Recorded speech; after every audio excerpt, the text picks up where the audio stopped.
Episode की शुरुआत में मून कहता है, जब भी तुम चेंज होते हो तब तुम्हारा गुस्सा 7वें आसमान पे होता है। और इधर हमें डायरेक्टर को दिखाया जाता है जो सीधे मून की तरफ आगे बढ़ रहे होते हैं। डायरेक्टर कहते हैं, मैं नहीं जानता हूँ वो कौन है, लेकिन उसे उसकी खून की कीमत तो चुकानी होगी। तुम इन सभी चीज़ों को नहीं समझ रहे हो। जिसने भी टाइगर के साथ ये काम किया है उसे मैं मार कर ही रहूँगा। मून कहता है, मैं तुम्हारी सारी बातें समझ रहा हूँ, लेकिन अगर तुमने अभी ली फेंग कॉलेज के उस टीचर को मार दिया होता तो ये हमारे लिए और भी बड़ी मुसीबत खड़ी कर देता। वो दोनों अपनी पूरी ताकत से एक दूसरे पर हमला करते हैं, लेकिन उन दोनों के हमले हवा में ही टकराकर खत्म हो जाते हैं। डायरेक्टर कहते हैं, अगर तुम पहले नहीं आए होते तो वो बंदा अभी तक मारा जा चुका होता। मून कहता है, हाँ ये बात मैं जानता हूँ और इसलिए मैं रोकने के लिए आया हूँ तुम्हें। अगर तुम उस बंदे को मार देते तो ये लॉगी के लिए सिचुएशन और भी ज़्यादा मुश्किल कर देता। डायरेक्टर कहते, क्या तुम्हें कोई फ़र्क नहीं पड़ता है अगर हमारे लॉगी कॉलेज के स्टूडेंट मारे जाएं तो? जाय सोच रहा होता है, ऐसा देखने से तो लग नहीं रहा है कि मून को कोई भी तकलीफ हो रही है उसके सिम्बियोसिस स्टेट से लड़ने में, और उसके अलावा उन दोनों में से कोई भी इसे सीरियस नहीं ले रहा है। उसकी ताकत बहुत ज़्यादा है। तभी हम देखते हैं कि वहाँ पर ग्रैनी आ जाती है। मून कहता, फाइनली आप आ ही गई। सीन चेंज होता है और हम देखते हैं कि वो लोग एक घर में होते हैं जहाँ पे टाइगर आराम कर रहा होता है। ग्रैनी कहती है, इसकी जान तो बच गई है और मैंने इस पे एक स्पेल भी कर दिया है जिससे इसका खून बहना बंद हो गया इसके बाएं हाथ से, लेकिन इसकी बॉडी आखिर ये कैसे इन सभी चीज़ों को झेल पाएगा? इसका हाथ भी अब कट चुका है। रोज कहता है, इसके हाथ को अभी भी ठीक किया जा सकता है ना? ग्रैनी कहती नहीं। इधर हमें डायरेक्टर को दिखाया जाता है। मून ब्योंग उसके पास आता है और कहता है, क्या तुम अभी भी मुझसे गुस्सा हो? डायरेक्टर कहते हैं कि मुझे तंग मत करो। उसके बाद मून ब्योंग कहता है, जब पहले हम सब लॉगी में थे तब तुम सभी से दूर रहा करते थे। डायरेक्टर कहते हैं, वो छोटा बंदा, जब मैं डायरेक्टर बना तब मैं पहली बार उससे दरवाजे पे मिला था। सबसे पहले तो मुझे लगा था कि वो बस एक ज़िद्दी बच्चा है, लेकिन जैसे जैसे वक्त बीतता गया मुझे पता चला कि वो बिल्कुल मेरी तरह है। मेरे लिए वो मैं खुद था जब मैं एक छोटा बच्चा था। सभी लोग टाइगर की तरफ ध्यान दे, इसीलिए वो उन लोगों को तंग करता था और इससे टाइगर को बहुत ज़्यादा खुशी मिलती थी। मैं भी बिल्कुल वैसा ही बच्चा था और डिप्टी डीन ने मुझे चुना था कॉलेज के गेट पे, यानी लगभग दोनों का एक ही कहानी है। मून कहता है, क्या तुम्हारे पास सिगरेट है? वो कहता है, क्या तुम यहाँ पर बस मुझसे सिगरेट मांगने के लिए आए हो? मून कहता है, तुम्हारा बहुत बहुत शुक्रिया।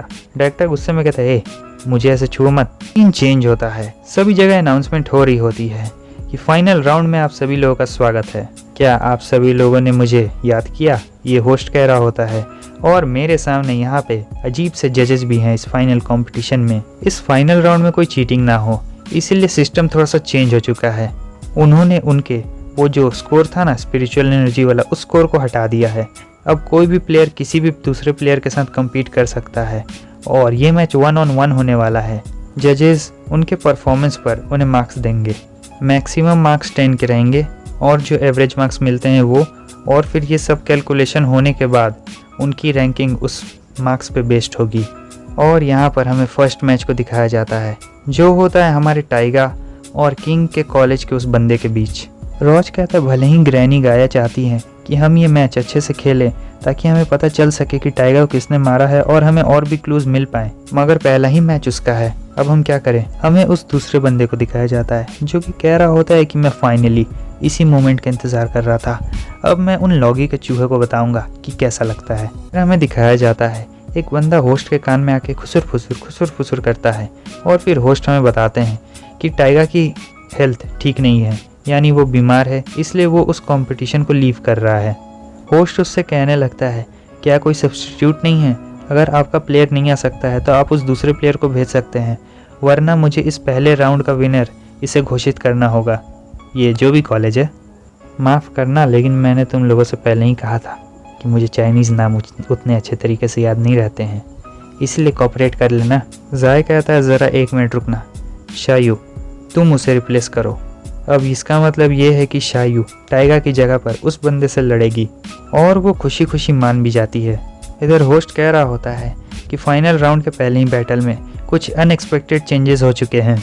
अब ये मैच बहुत ज़्यादा अलग होने वाला है। रोज कहता है, क्या शायू को वहाँ लड़ने जाने देना ठीक रहेगा? जाय उससे कहता है, हाँ, वो जाय फैमिली की सबऑर्डिनेट क्लैन है और वो आराम से इसे संभाल सकती है। अब वो दूसरा वाला बंदा काफ़ी गुस्से में होता है और कहता है, क्या तुम लोग मुझे कमज़ोर समझते हो? ये मत समझना कि वो एक लड़की इसलिए मैं उसे छोड़ दूंगा। कहीं मैं गलती से उसे मार ना दूँ और फिर इसका इंजाम तुम लोग मुझे मत देना। किंग उस बंदे को कहता है कि तुम वहीं पे रुक जाओ और वो उस लड़की से कहता है कि तुम जाओ। वो कहती है ओके मास्टर। वो बंदा कहता है लेकिन मेरा क्या? किंग कहता है अपना मुंह बंद रखो और जैसा मैंने करने को कहा है वैसा ही करो। और अब इधर स्टेज में हुई और शायू दोनों एक दूसरे के आमने सामने होते हैं। सभी लोग शायू के बारे में काफ़ी चिंता कर रहे होते हैं कि पता नहीं उसका क्या होगा। मैं भी यही सोच रहा हूँ क्योंकि उसकी स्पिरिचुअल स्ट्रेंथ का भी अभी पता नहीं है। यहाँ ली कंट्री का जो मेन बॉस होता है वो कहता है बहुत ज़्यादा इंटरेस्टिंग, ये मैच काफ़ी इंटरेस्टिंग होने वाला है। तुम दोनों ही 3 सबसे बड़े क्लैंस के सब ऑर्डिनेट्स हो और ये बैटल पहले से ज़्यादा मज़ेदार होगी और अंत में हमें पता चलेगा कि कौन सी सब ऑर्डिनेट क्लैन सबसे ज़्यादा पावरफुल है। चलो अपनी ताकत का प्रदर्शन दिखाओ। होस्ट कहता है कि इनकी ये बात सुन के तो मैं और भी ज़्यादा एक्साइटेड हो गया हूँ। चलिए अब इस मैच को जल्द से जल्द शुरू करते हैं। हुई शायू से कहती है कि तुम्हारा क्लैन बहुत अच्छे तरीके से जाना जाता है उस बेकार सी एबिलिटी के लिए। तुम लोग को तो मेडिकल ट्रीटमेंट भी अच्छे से करना नहीं आता है। तुम लोग काफ़ी बकवास क्लैन हो। शायू से कहती है कि हमारा क्लैन इम्पोर्टेंट लोगों की जान बचाता है। मुझे यंग मास्टर को बचाना है और किसने तुमसे कह दिया कि हम दोनों का क्लैन सेम है? सभी ऑडियंस कह रही होती है देखो ये कितनी प्यारी बच्ची है। ये बात तो सही है। हुई उससे कहती है भले ही ऊपर से देखने में तुम मासूम क्यों ना लगती हो लेकिन अंदर से तुम्हारा दिल भी काला है। उसके बाद वो ज़ोर ज़ोर से हंसने लगती है और कहती है कि हमारे जैसे मेडिकल सर्वेंट्स फाइटिंग में अच्छे नहीं होते हैं लेकिन एटलीस्ट मेरी पावर तुमसे बहुत ज़्यादा है। उसके बाद वो अपने फाइटिंग स्पिरिट को बाहर निकाल लेती है। वो हमें बताती है कि उसकी फाइटिंग स्पिरिट का नाम है द सेलिंग मेडिसिन गर्ल और वो शायू से कहती है कि तुम इसका दोस्त मुझे मत देना कि मैंने तुम्हें तंग किया। पता नहीं मगर किसी न किसी वजह से तुम्हारा ये जो मेडिकल क्लैन है वो बहुत ज़्यादा एनोइंग है। शायू से कहती है अपना मुंह बंद रखो और वो बच्चों की तरह दौड़कर उस पर हमला करने के लिए आ रही होती है। हुई कहती है कि तुम मेरा कुछ नहीं बिगाड़ सकती हो और वो भी उसकी तरफ दौड़कर आ रही होती है। शायू उससे कहती है कि तुम्हें हमारे क्लैन के बारे में बोलने का कोई हक नहीं है क्योंकि हमारा क्लैन बचाने के लिए माना जाता है। वो कह ही रही होती है वैसे ही हुई आती है और उसे एक ज़ोरदार किक मारती है।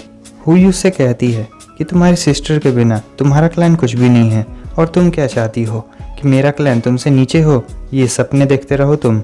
हम देखते हैं कि शायू वापस से उठ खड़ी होती है और वो अपने मन में सोच रही होती है रोना मत, तुम्हारी बहन तुम्हें देख रही है। वो वापस से खड़ी हो जाती है और दौड़कर सीधा हुई के पास जाने लगती है और कहती है उससे कि मैं तुम्हें मार दूंगी।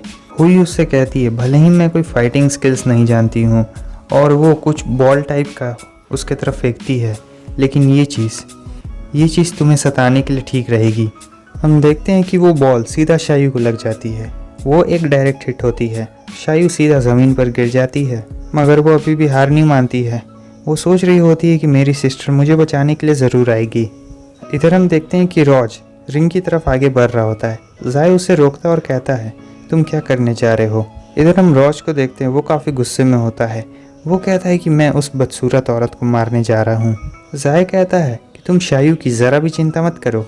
उनका डायरेक्टर मनी मन हंस रहा होता है और सोच रहा होता है हाँ ज़ाय क्लैन के सर्वेंट्स, मेडिकल सर्वेंट्स, हुई तुम उन्हें दिखा दो कि तुम्हारे लोग उससे कितने ज़्यादा ताकतवर हैं। हुई हंस रही होती है और शायू से कहती है तुम भी बिल्कुल वैसे ही लग रही हो जैसा तुम्हारी बहन मरते वक्त लग रही थी। और अब इधर पहली बार हमें शायू को इतने गुस्से में दिखाया जाता है।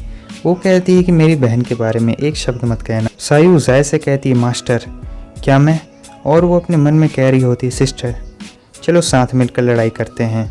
हम देखते हैं कि शायू के अंदर से अजीब सा ऑरा बाहर निकल रहा होता है जो कि काफ़ी ताकतवर होता है।